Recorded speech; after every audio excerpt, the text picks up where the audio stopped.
ಚಿಂದಿ ಉಡಾಯಿಸೋ ಖಾರ ಬಣ್ಣ ರುಚಿಯನ್ನು ನೀಡುತ್ತದೆ. ಆಚಿ ಮೆಣಸಿನ ಪುಡಿ ಚಿಂದಿ ಉಡಾಯಿಸೋ ಖಾರ ಬಣ್ಣ ರುಚಿ. ಸ್ವಾಮಿ ಕ್ರೀಡಾಂಗಣದಲ್ಲಿ ನಡೆದಂತಹ ಕಾಲ್ತುಳಿತ ಪ್ರಕರಣಕ್ಕೆ ಸಂಬಂಧಪಟ್ಟಂತೆ ಮೃತಪಟ್ಟವರ ಕುಟುಂಬಕ್ಕೆ 25 ಲಕ್ಷ ಅಲ್ಲ, ಇಡೀ ರಾಜ್ಯದ ಬಜೆಟ್ ಹಣ ಕೊಟ್ಟರೂ ಕೂಡ ಜೀವ ವಾಪಸ್ ಬರುತ್ತಾ ಅಂತ ಮೈಸೂರಿನಲ್ಲಿ ಕೇಂದ್ರ ಸಚಿವ ವಿ ಸೋಮಣ್ಣ ಅವರು ಪ್ರಶ್ನೆ ಮಾಡಿದ್ದಾರೆ. ಇಡೀ ಘಟನೆಯಿಂದ ಬೆಂಗಳೂರಿಗೆ ಅತ್ಯಂತ ಕೆಟ್ಟ ಹೆಸರು ಬಂದಿದೆ. ಸಿಎಂ ಪಟಾಲಂ ಅವರು ಮಾಡಿದಂತಹ ಎಡವಟ್ಟಿನಿಂದ ಎಷ್ಟೆಲ್ಲ ಘಟನೆಗಳಾಯಿತು. ಸಿದ್ದರಾಮಯ್ಯ ಅವರಿಂದ ನಾವು ಇಂತಹ ಆಡಳಿತ ನಿರೀಕ್ಷೆ ಮಾಡಿರಲಿಲ್ಲ. ನಿಮ್ಮ ಒಳಜಗಳ ಒಪ್ಪಂದದಿಂದ ಅಮಾಯಕರ ಜೀವ ಹೋಗಿದೆ. ಇದಕ್ಕೆ ಯಾರು ಹೊಣೆ ಅಂತ ಸೋಮಣ್ಣನವರು ಪ್ರಶ್ನೆ ಮಾಡಿದ್ದಾರೆ.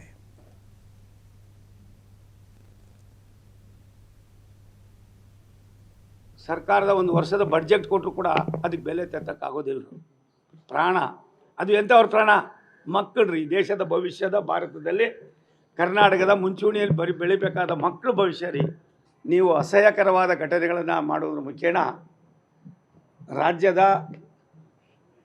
ಜನತೆಯಲ್ಲಿ ಒಂದು ರೀತಿಯ ನೋವಿನ ಜೊತೆಯಲ್ಲಿ ಕಹಿ ಭಾವನೆಯನ್ನು ಮೂಡಿಸ್ತಕ್ಕಂಥ ಕೆಲಸ ಮಾಡ್ತಾಯಿದ್ದೀರಿ. ಇದನ್ನು ಬಿಟ್ಟು ಮಾಡಿರೋ ಪಾಪಗಳಿಗೆ ಯಾವ್ಯಾವ ರೀತಿ ಪ್ರಾಯಶ್ಚಿತ್ತ ಮಾಡ್ಕೋತಿರೋ ಮಾಡಿಕೊಂಡು ಇವತ್ತಿನ ಪರಿಸ್ಥಿತಿ ಅದಿರಲಿಲ್ಲ.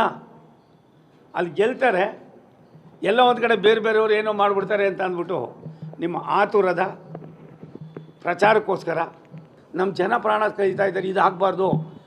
ಅವರಿಬ್ಬರಿಗೂ ಕೋಆರ್ಡಿನೇಷನ್ ಇದೆಯೋ ಇಲ್ಲೋ, ಇನ್ಯಾವ್ಯಾವ್ದ್ರೊಳಗೆ ಏನೇನಿದೆಯೋ ಒಳ ಒಪ್ಪಂದಗಳು ಯಾವ ರೀತಿ ಇನ್ಯಾರ್ಯಾರ ಜೊತೆಲಿದೆಯೋ ನನಗೆ ಅದು ಗೊತ್ತಿಲ್ಲ. ನನಗೆ ಇಂತಹ ಒಂದು ಇನ್ಸಿಡೆನ್ಸ್ ನಡೆದರೂ ಕೂಡ ಸಿದ್ದರಾಮಯ್ಯನಂಥ ಒಬ್ಬ ಮುತ್ಸದಿ ರಾಜಕಾರಣಿ, ವಿವೇಕದಿಂದ ನಡೀತಕ್ಕಂಥ ರಾಜಕಾರಣಿ ಅಂತ ನಾವು ತಿಳ್ಕೊಂಡಿದ್ವಿ.